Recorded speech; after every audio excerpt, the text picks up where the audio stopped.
մենք հյուրընկալել ենք քաղաքագետ Ալեն Ղևոնդյանին։ Պարոն Ղևոնդյան, խոսենք ընդհանրապես աշխարհում տեղի ունեցող այս փոփոխություններից, ակնհայտ տեսնում ենք, թե ինչպես է պաշտոնական Վաշինգտոնը սպառնում Իրանին պատասխան հարվածով, Իրանն էլ դե բնական է խոսում է պատասխան հարված իրականացնելու մասին, ակնհայտ երևում է, որ փոխհրաձգություն է տեղի ունենում, բայց դեռ խոսքի մակարդակով։ Ինչ կարող ենք կանխատեսել, արդյոք Վաշինգտոնը կգնա այդ արկածախնդրությանը եւ բախում կլինի տարածաշրջանում։ Նախ շնորհավորում եմ բոլորիս բանակի օրվա կապակցությամբ, ինչ վերաբերում է ձեր հարցին,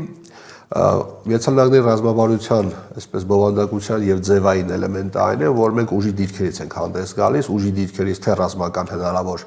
այսպես գործողություններ նախաձեռնելու, թե բանակցություններում այդ ուժի գործոնը օգտագործելու տեսանկյունից, դա այսպես քաղտեխնոլոգիա է եւ միջազգային քաղաքականության մեջ ընդունված տարբերակ է, բայց ուժի կենտրոնացումը Իրանի շուրջ մի քիչ այսպես հնարավոր կարմիր գծից այն կողմ է, այսինքն գերկենտրոնացում կա եւ միայն ծովային ուժերի մասին չի խոսքը, հարակից այսպես ԱՄՆ-ի դաշնակից պետություններում էլ կան այսպես կուտակումներ, ես ամենևին չեմ բացառում, դա կլինի իհարկե վատագույն սցենարը, բայց ամերիկյան ներկա քաղաքականությունը չի զլանում եւ հակառակը հրապարակային ցույց է տալիս, որ մենք բոլոր հարցերին մեր ազգային շահերի կամ Իսրայելի ազգային շահերի դիրքերից ենք մոտենում հենց դրա հիմնական էլեմենտը հռչակելով ուժը։ Ինչ տեղի կունենա, եթե այսպես ռազմական էսկալացիա տեղի ունենա, Իրանը իհարկե պատրաստված է, այդ պատրաստել բառը ունի որոշակի շերտավորումներ, ինչ չափով, ում է հարվածելու, ինչ մասշտաբներ են ենթադրելու, առանձին արաբական երկրներ որոշակի պարբերականությամբ հայտարարում են, որ իրենց տարածքներից որևէ այսպես սպառնալիք եւ ռազմական գործողություն չի լինի Իրանի նկատմամբ, բայց կյանքը ցույց կտա, որ տարածքից եւ ինչ կլինի իհարկե, ասել, որ Իրանը պատասխանելու է միայն Իսրայելին, այսինքն մենք ունենք առնվազն մի նախադեպ տարիներ առաջվա, երբ որ մենք on-line ռեժիմով տեսնում ենք ինչպես են իրանական հրթիռները գնում Իսրայել, մենք կարծում եմ միայն դրան ականատես չենք լինի, ես կարծում եմ, որ այստեղ խնդիրը հավանաբար կլինի նաեւ որոշակի ցամաքային ներթափանցումների տեսքով, որին մենք ականատես եղանք շաբաթներ առաջ Իրանում անկայունության ամենատարբեր օջախներ ստեղծելու մասով եւ այս process-ի մեջ կարծում եմ ներգրավվածություն կունենա նաեւ Սիրիայում այսպես բանտերից ազատվող Դաիշի այսպես ահաբեկիչները, հա, կարծում եմ նրանք գործիք են դառնալու հետագայում Իրան ներթափանցելու տեսանկյունից, ակնհայտ է, որ միջազգային իրավունքը, այդ թվում նաեւ Թուրքիայի արտգործնախարարը եւ այդ թվում նաեւ Իրանի ամենաբարձր պաշտոնյաները ասում են, մենք բանակցային օրակարգ ունենք, բայց որևէ մեկը չի որոշելու ուրանի հարստացման շեմի հետ կապված մեր մոտեցումները եւ հրթիռային տեխնոլոգիաների եւ հրթիռների արտադրման այսպես մեր հավակնությունները չի կարող զսպել։ Ընդհանրապես Իրանը ինքը տարբերվող քաղաքական պատկերացումներ մշակույթ ունեցող պետություն է։ Իրանը ռեգիոնի հզորագույն պետություններից է, 85 միլիոնանոց պետություն,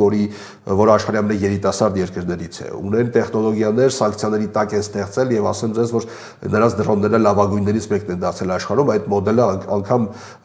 այսպես հայտնվել է Միացյալ Նահանգների բանակում որպես տեխնոլոգիական հիմք, հա։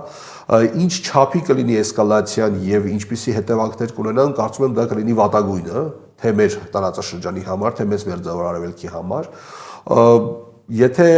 այդ ճնշումների արդյունքում ԱՄՆ-ին հաջողի այսպես հարվածներ հասցնել քաղաքական կայունությանը, այսինքն իրանական պետության պետական կառավարման համակարգի որոշակի փոփոխությանը, Իրանը կրոնապետություն է, այնտեղ երկրի ղեկավար հանդիսանում է ռահբարը, այս պարագայում Խամիենին, ապա դա կարող է որոշակի իրավիճակ փոխել։ Ակնհայտ է, որ Իրանի պետական կառավարման համակարգում հեղափոխության պահպանների կորպուսի փոխհարաբերություններում, նախագահի փոխհարաբերություններում կան որոշակի այսպես կնճռոտ կետեր։ Ես կարծում եմ, որ իրենք փորձելու են ռեժիմը փոխեն եւ դա միգուցե այն պահանջներն է լինելու, որոնք ներկայացվել են միգուցե արդեն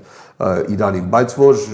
Իրանի շուրջ էլ կա պատրաստվածություն եւ այդ թվում նաեւ Իրանի հյուսիսային հարևան հանդիսացող Ադրբեջանի մասով դա կարծում եմ ակնհայտ է։ Տեսեք, թեև Թրամփը ասել է, որ Իրանի հետ որոշակի շփումներ տեղի ունենում Վիթքոֆի միջոցով, հա, իր հատուկ բանագնացի միջոցով, բայց մենք այսօր տեսանք, որ Արաղչին իրենց արտաքին գործերի նախարարը հերքեց այդ պնդումները եւ ասաց, որ դրանք բանակցություններ անվանել չի կարելի, դրանք ուղղակի շփումներ են, հա։ Ինչ ենք հասկանում, ինչու չի կարողանում Թրամփը լեզու գտնել Իրանի հետ եւ եթե օրինակ ռեժիմի փոփոխության հարցն է, տարեսկզբույն Իրանում ցույցեր տեղի ունեցան եւ Իրանի բարձրագույն իշխանությունը հենց դա էլ ասած չէ, որ ցույցերը ամեն դեպքում դրսի ուժերի հովանավորչությամբ են տեղի ունենում եւ Իսրայելն էլ այնտեղից ասեց, որ միակ գերնպատակը դա Իրանում ռեժիմի փոփոխությունն է։ Եթե այս հարցը դրվել է բանակցությունների սեղանի շուրջ կամ շփումների սեղանի շուրջ, արդյոք հնարավոր բան է, որ Իրանը կարող է ընկրկել, զիջել ԱՄՆ-ին ու Իսրայելին։ Գիտեք, մենք խոսում ենք մի երևույթի մասին, որը ֆունդամենտալ առումով խախտում է պետության գաղափարը միջազգային իրավունքի այսպես շրջանակներում, այսինքն մեկ այլ պետություն կամ մի քանի պետություններ կարող են որոշել այս կամ այն երկրում ռեժիմը պետք է փոխի, թե չէ։ Այս պարագայում պետական ինքնիշխանության գաղափարը, սահմանների անխախտելիության գաղափարը եւ վերջապես այդքան արևմտյան եւ ամերիկյան մշակույթի կողմից սիրված դեմոկրատիա գաղափարը, որի արդյունքում ձևավորվել է այդ երկրում իշխանությունը, ինչը ջրվեց, գնաց, այսինքն մենք գալիս ենք մի էպսի փուլի, որտեղ բացառապես մի ակսիոմ կա քաղաքականության տեսանկյունից, դա ուժն է ծնում իրավունք եւ այդ իրավունքը հիմնավորվում է այդ թվում նաեւ արտաքին ճնշումների միջոցով այս կամ այն պետությունը փոփոխություններ մտցնելու հեռանկարի կամ հավանականության հետ կապված, հա։ Ինչ վերաբերում է Իրանում տեղի ունեցող process-ներին, այդ process-ները իհարկե ինչի մասին դուք նշեցիք տարեսկզբյան, դրանք տնտեսական սովորաբար պետությունները փոխում են, գունավոր հեղափոխությունները լինում են սոցիալ-տնտեսական հարմար այսպես խնդրահարույց իրավիճակների պայմաններում։ Դրա համար կարող են պատճառներ լինել, չգիտեմ, հացի գնի թանկացումը, բենզինի գնի թանկացումը, ինֆլյացիա եւ այլն։ Արտաքին խաղացողները միշտ դրանից օգտվում են, հա։ Իրանական ռեժիմը, երբ որ խոսում է ամերիկյան բանակցողի մասին, ինքը շատ ճիշտ է ասում, դե պետք է կատեգորիաները հստակեցնել, հա։ Ինչ կարգավիճակով է Ուիտկոֆը խոսում այս կամ այն թեզի մասին Իրանի ղեկավարության, այսինքն արդյոք ինքը ունի բանակցողի մանդատ եւ արդյոք այն թեզերը կամ այն առաջարկները, որ ինքը անում է բանավոր կամ գրավոր տեսքով, դրանք ԱՄՆ պետության եւ նախագահի առաջարկներն ու բանակցային փաթեթներն են, հա, արդյոք հետեւաբար հստակություն խոսելուց առաջ, պատասխանելուց առաջ, արձագանքելուց առաջ պետք է հստակ հասկանալ, թե ով է եւ այդ բանակցությունները արդյոք կարող են դիտվել որպես պաշտոնական։ Հենց այդ շրջանակում է պետք դիտարկել process-ը։ Կարծում եմ ԱՄՆ-ի այս process-ի մեջ որոշակի արկածախնդրություն կա, մի կողմից է շտապողականություն կա։ Օրինակ հիշում եք օրեր առաջ նշվում էր, որ հարձակման ժամկետը այլ է լինելու։ Արդյունավետ հասկանալի էր, որ այդտեղ ինչ-որ բաներ փոխվեցին, արդյունավետ գոնե Իսրայելի օրինակ պաշտպանության համակարգերի մասով միգուցե պետք է այսպես նոր թարմացումներ իրականացնել, դեռ Իրանը սովորական պետություն չի։ Իրանը ահռելի ներուժ ունի եւ վերջերս օրինակ այսպես միջմայրցամաքային բալիստիկ հրթիռի այսպես փորձարկումը Իրանից Ռուսաստան, Սիբիրի փորձադաշտերից մեկը դա նաեւ ուժի ցուցադրություն էր, որ մենք կարող ենք հասնել նաեւ այլ հատվածների եւ Իսրայելը չի կարող լինել մեզ միակ թիրախը։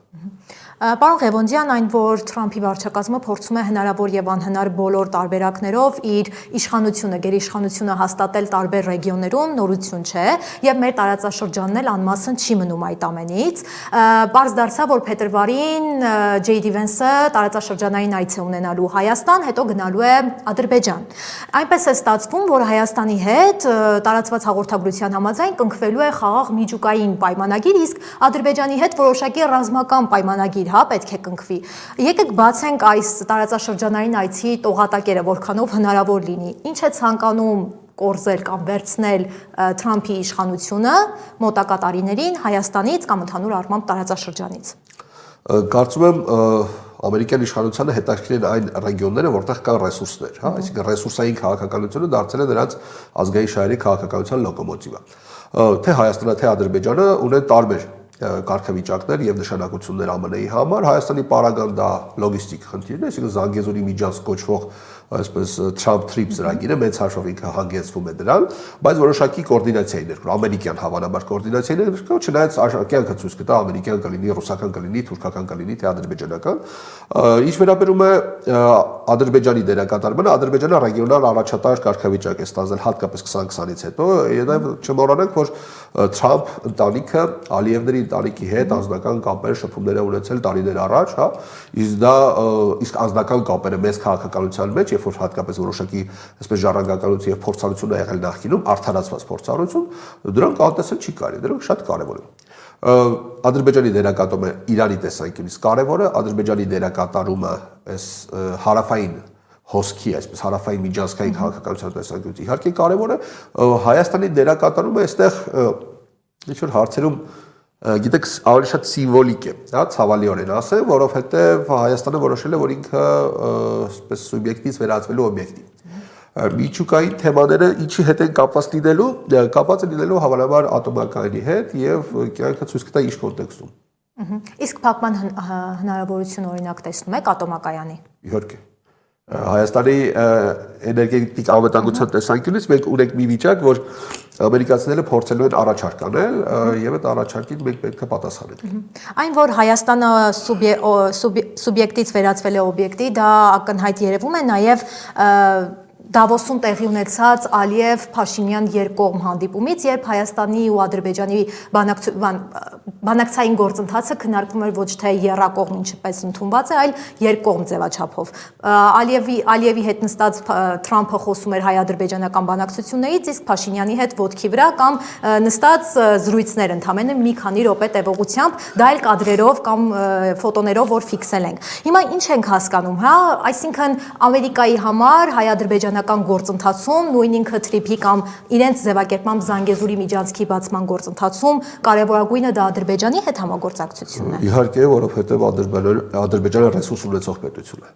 Այսինքն, եթե մենք խոսում ենք ռեգիոնում դերակատարություն ստանձնելու տեսանկյունից, ապա Ադրբեջանը շատ ավելի կարևոր է։ Եվ պարոն Ղևոնդյան, խոսենք նաև Փաշինյանի բանակի օրվան նվիրված այս վերջին ուղերձում,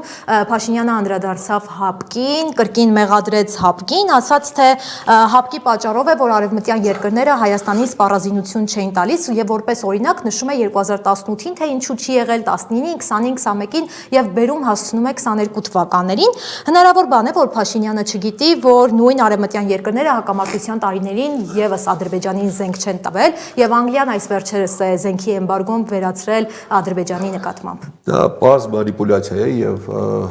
ակնհայտ փաստ, որ կարելի է շատ հեշտությամբ համացանցում գտնել ամեն ինչ